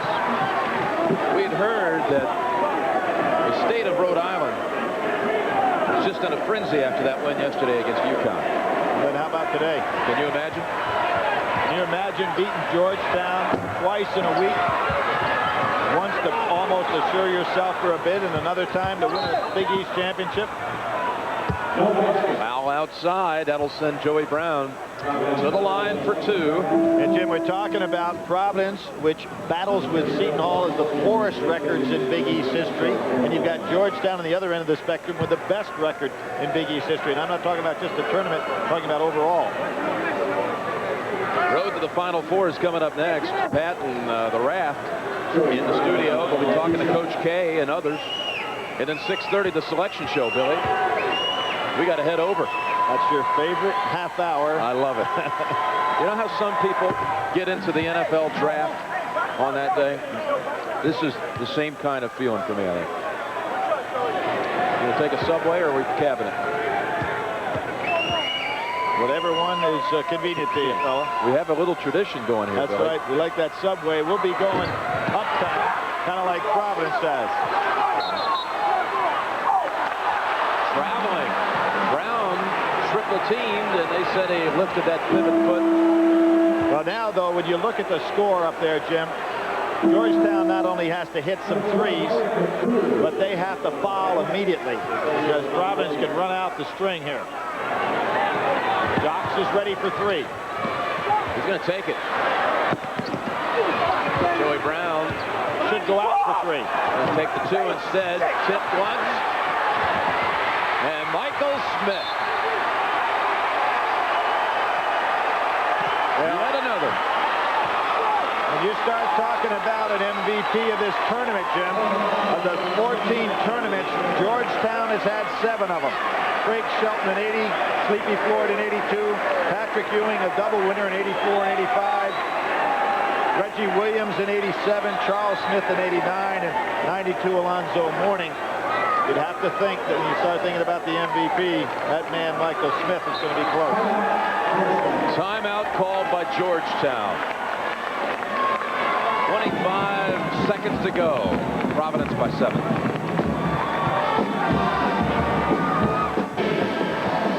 Well, Billy, the Chevrolet players of the game are Joey Brown from Georgetown, 13 points, 7 rebounds, and Michael Smith from Providence, 15 and 16, checking the amount of $1,000 donated to each college's general scholarship fund.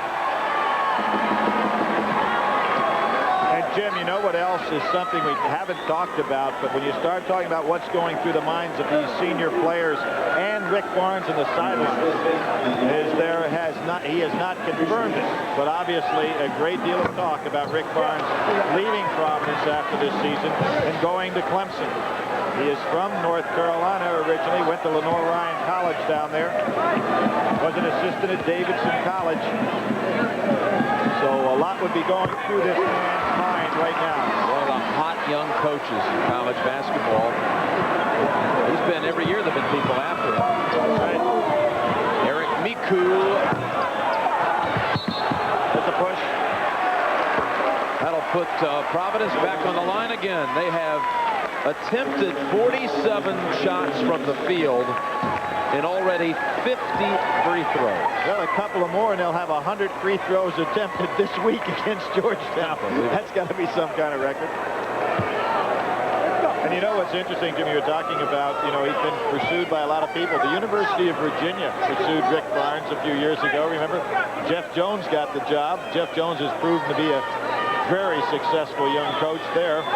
So you've got 2 of the hottest properties in the country. One who didn't take the job to allow another guy to have it and come through. The smiles are starting. They played a solid tournament. No fluke against Connecticut yesterday. They have played them well both games this year. Today coming through on a team they'd split with. Churchwell. No foul, no foul. Back. Phelps was standing out of bounds. 6 seconds to go, and then what a celebration. They're getting ready. They've named the all-tournament team. Michael Smith has won the outstanding player.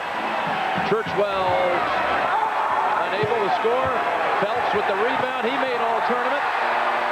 And Providence, for the first time in school history, has won the Big East championship. A scene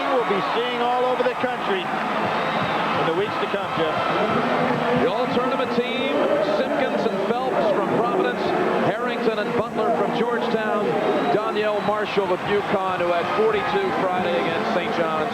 But the outstanding player was Michael Smith of Providence College, the Dave Gavitt Trophy. He wins.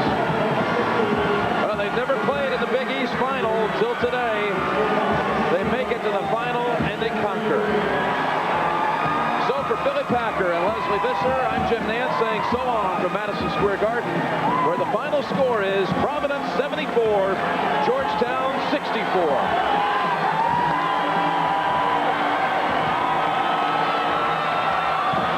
Billy, we're heading to the selection show. This has been a presentation of CBS Sports. Road to the Final Four coming up. Home of the NCAA Basketball Championship.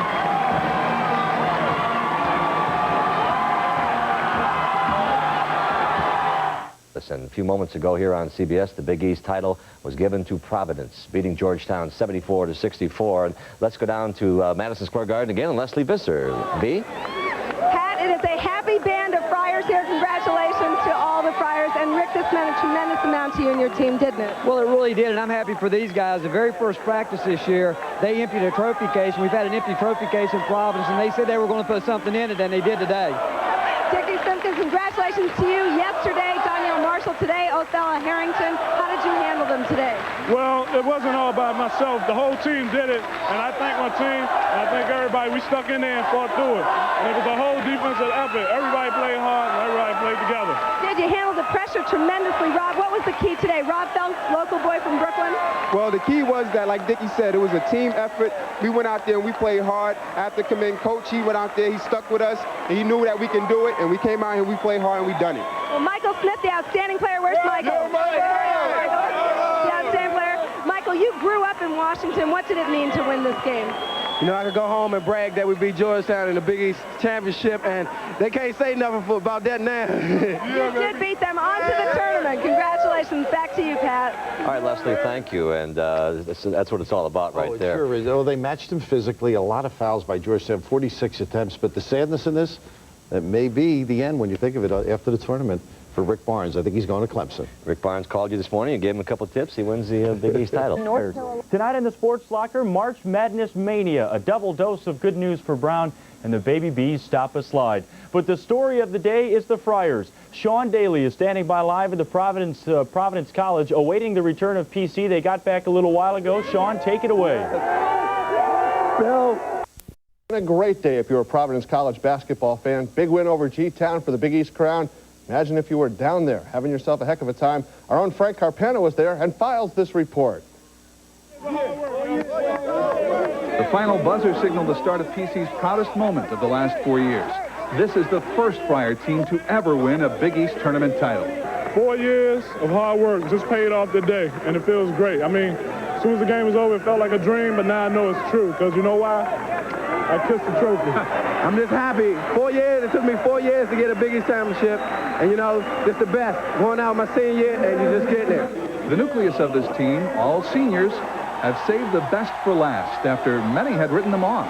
We went through our downtimes and we went through our ups. But like I said today, it just paid off.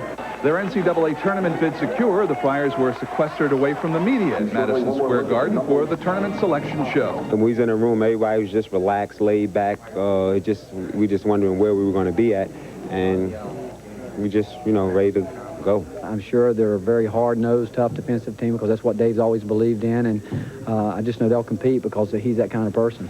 Rick Barnes says that he's going to give his team maybe 24 hours to savor today's big win here in New York. Then it's time to start thinking about the big dance. And it's going to be a bit of a homecoming for Barnes, who will return to his roots in the South to play against a team that he was once an assistant coach for. We'll have more on that coming up tomorrow night at 6. At New York's Madison Square Garden, Frank Carpano, Newswatch 10. All right, Frank, thank you very much. Some folks thought the Big East title might get PC a higher seed, but it didn't happen. The Friars are bound for Lexington, Kentucky. A guy named Patino is down there, but don't worry, Rick. PC is going to be in that 8-9 game. Should be a very good one there. Bama, well, they're not as good as the athletes as we've seen in the past, but they got bounced from the SEC tournament yesterday by Florida. Here's the Alabama lowdown. The Tide was very tough at home this year, so is everybody else. They do have a few quality wins, though. Don't seem too worried about Providence at this point in time, Big East title or not. know Rick Barnes personally. He was here as an assistant the same year I came. And, you know, he's got a good team. He's got a physical team. They've got some good inside players. Michael Smith, I know him in particular. He's a very, very good player. I mean, I'm not very familiar with Providence's team, but we have some tough teams in that bracket. I mean, we're not going to look over Providence, but I hope, you know, we can get in there and do well. And hopefully the people will be pulling for an SEC team, you know, being around in Kentucky and stuff, so maybe we can get a little fan support, and it might work out in our favor. It is a laid-back atmosphere at UMass. Minutemen knew they were, in fact, with yesterday's upsets, there was a chance that they might even be a #1 seed. Okay. The Friars early on this season, but today, Nebraska delivers. Providence College up by 8. John Thompson shaking his head a little bit. Rick Barnes, a little nervous chatter. Providence by 4 at the half. They start off with a little defense courtesy of Mr. Smith in the second half. The Friars will now go up 51-38 as Abdullah finds Simpkins. And, of course, here is the exclamation point. Mr. Phelps turning out the lights. And finally, the dance of the celebration. I love that sight. I could watch that 100 more times. Here's our scoreboard. Providence over Georgetown, you see, in the ACC final. We got one. Number 8 seed, disappointed in that at all? Well, as I looked at it, I think probably the difference is as you look above us, there are some teams that had been in the top 20, 25 all year that, you know, they've been there, and I can understand that, but I would have liked to go a little bit higher. And the 4th New England team headed to the big dance first. And Providence, for the first time in school history, has won the Big East championship. That's right. The hometown boys take the Big East by storm, sending them right into the NCAAs. Good evening, I'm Ann Conway. This is 12 on 12. Get ready, Providence College fans. Your hometown team may go all the way, right to the Final Four. The Friars are on their way home now, but earlier tonight they beat Georgetown, putting them for the first time in the NCAA. Channel 12 Sports Director Tony Potts joins us now. Well, this is great, but they still have a long road ahead. Well, there are 64 teams in counting. Yeah, 64, including teams like Liberty and teams like Purdue. So, you know, they have as good a chance as any. I think Providence can beat anybody in that field on any given day. All right. Maybe Connecticut. Good to hear. Yeah, all right. Those history-making Friars are back in Providence as we speak, just pulling up a short time ago, and they bring with them a little something this city has never seen, the Big East Tournament's championship trophy, and this is how they win it. With Michael Smith taking the Hoyas to town, Georgetown unable to stop the big fella. The bucket and the foul gives PC an early 8-point lead. Then it's that man Smith again. Oh, yeah, look at the tourney MVP motor down the floor for the deuce and the 15-point Providence lead. Georgetown makes a late run, but it's not enough. And when you see Rob Phelps and the rest of his fantastic Friar teammates, look at them here. Oh, yeah, celebrate. You know that PC wins its first ever Big East Tournament title, the final 74-64. Our goal right here to win a Big East championship, and we did it. There was a lot of non-believers out there that said we couldn't do it. Now, so for all those non-believers, yo, we did it. Everybody put us down and say we ain't going to make it, we ain't going to do nothing, yo. We're going to NIT this year, but we proved everybody wrong this year. So they're going to go down. I know all those banners in the Civic Center there. There's going to be one that's got Big East champions on it. So these guys have put themselves among some of the great teams of Providence. Now it's on to the big dance, the Super Shindig, if you will. That's where a team's greatness is truly judged. And for Providence, it begins on Thursday against Alabama in Lexington, Kentucky. A win over the Tide, and the Friars will most likely take on the Southeast Regional's #1 seeded Purdue Boilermakers. But first things first, Alabama and Providence this Thursday.